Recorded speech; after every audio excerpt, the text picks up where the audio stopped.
और बड़ी खबर आपको बताएं, केंद्रीय जांच ब्यूरो यानी कि सीबीआई ने बड़े मानव तस्करी नेटवर्क का भांडाफोड़ किया है। ये गिरोह विदेश में नौकरी दिलाने की आड़ में भारतीयों को रूस यूक्रेन युद्ध क्षेत्र में ले जाता था। जांच एजेंसी ने 13 जगहों पर कार्रवाई की है। 50 लाख नगद, कई डिजिटल उपकरण जब्त किए गए हैं। एजेंसी ने कुछ संदिग्धों को पूछताछ के लिए हिरासत में भी लिया है। सीबीआई के एक अधिकारी के मुताबिक दिल्ली, तिरुवनंतपुरम, मुंबई, अंबाला, चंडीगढ़, मदुरई, साथ ही चेन्नई में तलाशी अभियान चलाया गया। आरोप है कि विभिन्न वीजा कंसल्टेंसी फर्मों साथी एजेंटों के खिलाफ इस मामले को दर्ज किया गया है। नगद धनराशि के अलावा कई अहम दस्तावेज जैसे कि laptop, mobile, desktop, CCTV footage, इन सभी को जब्त किया गया है। दावा यह है कि लोगों को नौकरी का झांसा देकर अब तक 35 लोगों को रूस और यूक्रेन भेज भी दिया गया है। दावा यह भी है कि इसमें से एक शख्स इस युद्ध में मारा गया है।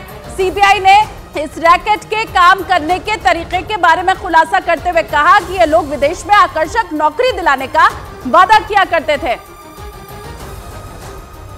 और वहीं पंजाब के कैबिनेट मंत्री कुलदीप सिंह धालीवाल ने पंजाबी नौजवानों को जबरदस्ती रूसी फौज में भर्ती किए जाने का मामला उठाया है। उन्होंने विदेश मंत्रालय और रूसी राजदूत को पत्र लिखकर इमिग्रेशन एक्ट के अंतर्गत कार्रवाई करने की मांग की है।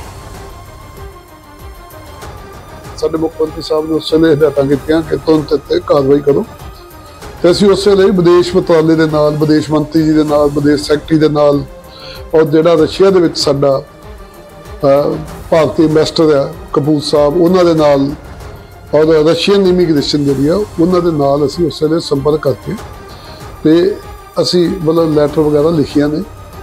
दिल्ली में पुलिस ने नकली दवाएं बनाने वाले एक गिरोह का भंडाफोड़ कर दिया और गिरोह के 10 लोगों को गिरफ्तार कर लिया। इसके साथ ही नकली दवाएं बनाने वाली 2 फैक्ट्रियों में छापेमारी भी की गई और उनमें एक फैक्ट्री के अंदर छापेमारी के लिए पुलिस पहुंची तो दंग रह गई। उस फैक्ट्री में बड़ी बड़ी कई मशीनें नजर आईं जिनकी मदद से नकली दवाइयां बनाई जा रही थी। इसके साथ ही कई दूसरी मशीनें उन दवाइयों को पैक करती भी दिखी। वहां वो नकली दवाइयां कई नामी कंपनियों के नाम के रैपर में पैक की जा रही थी। इसके साथ ही उन कंपनियों के नाम के कई बड़े रोल जमीन पर पड़े दिखाई दिए जिन्हें मशीनों में लगाकर उन दवाइयों को पैक किया जा रहा था। इतना ही नहीं, उस फैक्ट्री के अंदर कई बोरियों में नकली दवाइयां मिली जबकि बड़े बड़े कई बॉक्स भी बरामद किए गए जिनमें नकली दवाइयों को पैक कर सप्लाई किया जाना था। छापेमारी के दौरान पुलिस को वहां उन दवाइयों को बनाने में इस्तेमाल होने वाला कच्चा माल भी मिला। नकली दवाओं की यह फैक्ट्री दिल्ली के नजदीक यूपी के गाजियाबाद में चलाई जा रही थी और पुलिस के मुताबिक वहां से जो नकली दवाएं जब्त की गईं उनकी कीमत 1 करोड़ से ज्यादा बताई गई और उन दवाओं को बाजार में बेचने के लिए वो गिरोह पूरी तैयारी कर चुका था। लेकिन पुलिस ने उन दोनों फैक्ट्रियों पर धावा बोल दिया। पुलिस के मुताबिक गाजियाबाद के अलावा दूसरी फैक्ट्री यूपी के शामली में चलाई जा रही थी और वहां भी छापेमारी की गई और उस दूसरी फैक्ट्री से भी बड़े पैमाने पर नकली दवाएं जब्त की गई जिन्हें दिल्ली एनसीआर के अलावा कई दूसरे राज्यों में सप्लाई करने की प्लानिंग थी। लेकिन पुलिस ने उस गिरोह के मंसूबे को नाकाम कर दिया। बताया गया कि उन फैक्ट्रियों में सबसे ज्यादा ब्लड प्रेशर और डायबिटीज की नकली दवाएं बनाई जा रही थी। इसके अलावा दर्द की नकली दवाएं और नकली एंटीबायोटिक्स भी बरामद की गई। पुलिस के मुताबिक दोनों फैक्ट्रियों को अलग अलग लोग चला रहे थे। एक चेन का जो किंग पिन था वो सुरेंद्र मलिक था। जो दूसरी चेन हमने पकड़ी है वो विकास चौहान की पकड़ी है।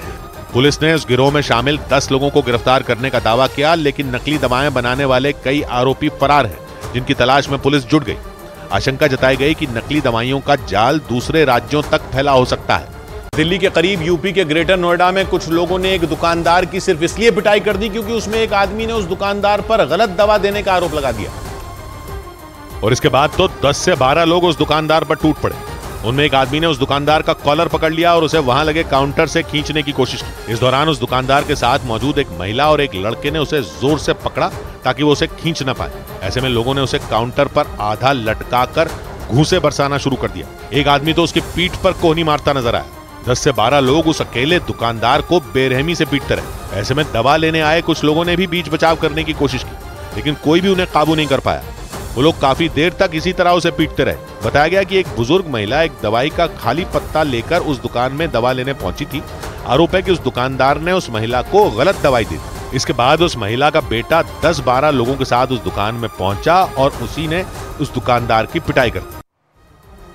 पूरे देश में आज महाशिवरात्रि धूमधाम के साथ मनाई जा रही है। देश भर में शिव मंदिरों में भक्तों की भारी भीड़ उमड़ रही है। सुबह से ही शिव भक्तों की लंबी लंबी कतारें मंदिरों में देखने को मिल रही है। ये अलग अलग जगहों की तस्वीर आपके सामने है। सुबह से ही भक्त शिवालय पहुंच रहे हैं। मंदिरों में बम गोले की गूंज सुनाई दे रही है। हरिद्वार, उज्जैन, अमृतसर और मुंबई, भक्त शिव मंदिरों में सुबह से ही उमड़ रहे हैं। आसपास के जो मंदिर है वहां पर पहुंचकर जय भोले की गूंज इस वक्त सुनाई दे रही है।